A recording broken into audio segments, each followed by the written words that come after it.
Pemirsa, sebuah pesawat milik maskapai Air India dengan tujuan London yang mengangkut 242 orang dilaporkan jatuh pada hari Kamis 12 Juni 2025 tak lama setelah lepas landas dari Bandara Internasional Sardar Vallabhbhai, Patel di Negara Bagian Gujarat, India Barat.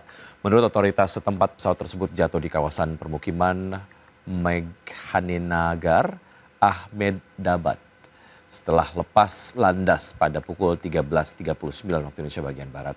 Direktorat Jenderal Penerbangan Sipil India (DGCA) menyebutkan bahwa pesawat tersebut membawa 242 orang termasuk 2 pilot dan 10 awak kabin. Dan menurut DGCA, pesawat sempat mengirim sinyal darurat kepada pengatur lalu lintas udara sesaat setelah mengudara namun tidak merespon komunikasi selanjutnya. Usai insiden, seorang penumpang pesawat ditemukan selamat.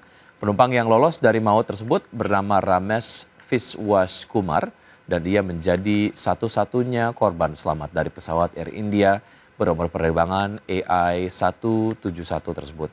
Sementara itu, pihak Air India yang diwakili oleh CEO Campbell Wilson membenarkan insiden jatuhnya pesawat Air India di Ahmedabad dan menyampaikan belasungkawa sedalam-dalamnya kepada keluarga korban.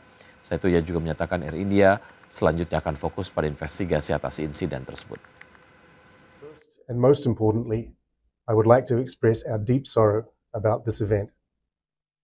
This is a difficult day for all of us at Air India, and our efforts now are focused entirely on the needs of our passengers, crew members, their families, and loved ones.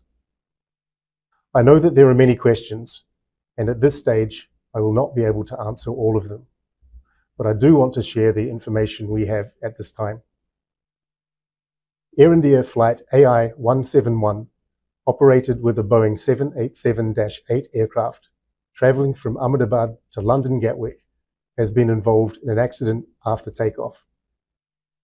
Flight AI-171 was carrying 230 passengers and 12 crew.